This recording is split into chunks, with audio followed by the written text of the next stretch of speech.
What are my duties to the crown? Okay, the crown is like the queen in right of Canada. Uh,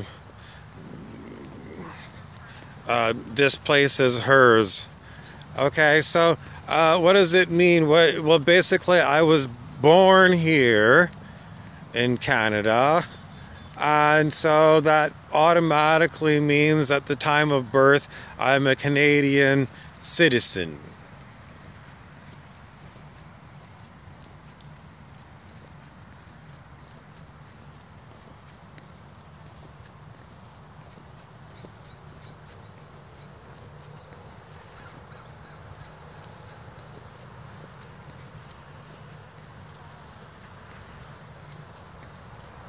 Now, what are my obligations by being born in Canada?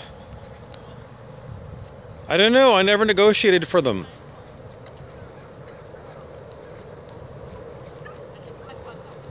I was born into a given.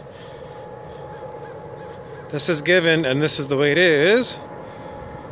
And, you know, it's not... Do I get to, like, consent to this automatically being a Canadian because I was born in Canada? No, you don't get to consent. It's automatic. It's good for you, though. It's good for you. You'll learn to like it. You'll learn to like it. Canadian citizenship. But you were born here and oh, you didn't even know about this. Well, we know you were like an infant and like, you know, you didn't know, but, you know, by the time you were born here, whatever the laws of the land of Canada were, well, they applied to you. And I know we didn't, like, get you to agree to this, but that's the way it is. But you can vote, which gives you a chance to play the lottery of who gets to be the next leader of Canada. And we call this democracy, which is, you know, you having your say. And that's a great form of government, because if you get to have your say this way, then we'll do whatever the hell we want and, you know, screw you, asshole. And that's the way it is set up in Western countries, the so-called democratic countries. It's basically you're born into slavery to whatever the country is the way I look at it. But somebody might say you're born into the benefits and responsibilities of the country that you're born into, and that's the way it's always going to be. Why did we add that last little bit? The answer is because we always are interested in letting go of outcomes. So we're just going to assume that everything's going to stay the same anyway, and, you know. But then the other option is living in a quantum field. Why be limited by these beliefs that nothing can ever change?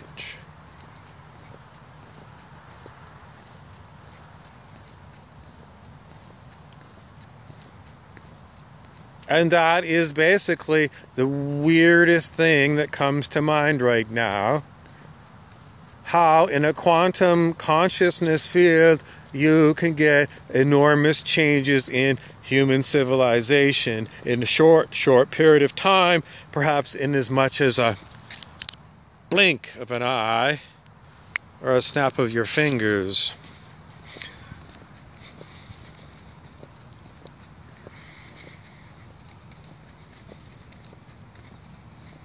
So, I don't know, people keep wanting me to explain, how can these, like, supernatural things possibly happen that are being talked about? And I keep being reminded, well, how do you know that this reality isn't just a dream?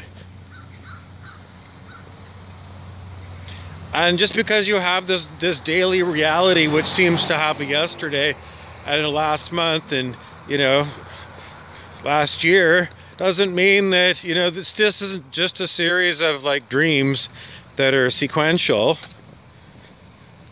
day after day.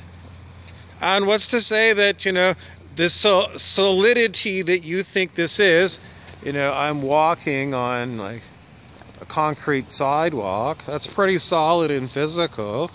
But if this is a dream, Everyone knows that you can make weird things happen in dreams. And this so-called reality that I'm in right now,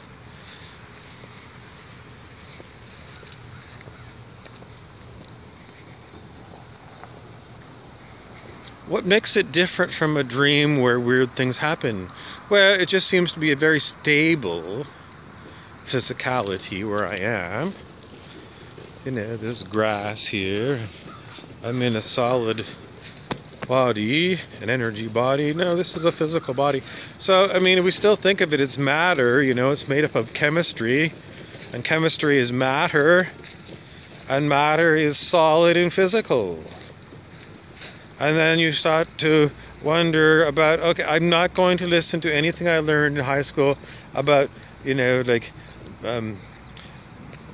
atoms being pretty much entirely made of empty space, because it's all force fields at these small atomic levels, and particles such as quarks are only like approximations of what a particle might be in the quantum soup as it winked in and out of existence 55 million times per millisecond. But at absolute zero, when all molecular movement stops, then I don't know.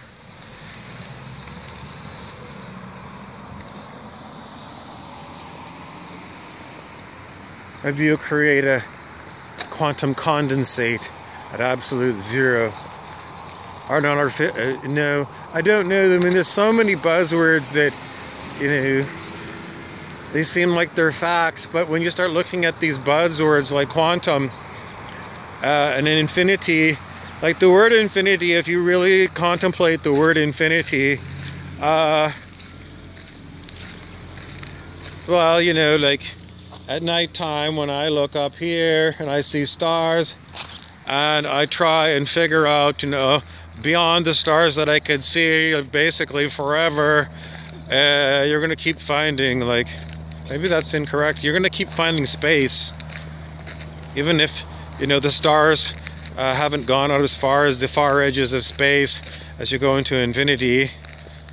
But then again, maybe you're looking back in time and maybe you'll see previous universes if you keep looking deeper and deeper and deeper into the past, infinitely into the past. No, there was a Big Bang, but what was before the Big Bang?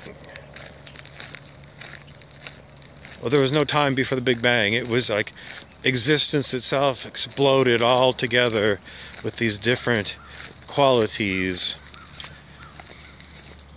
And as far as the past goes, well, isn't it just a dream? What's the difference between reality and a dream?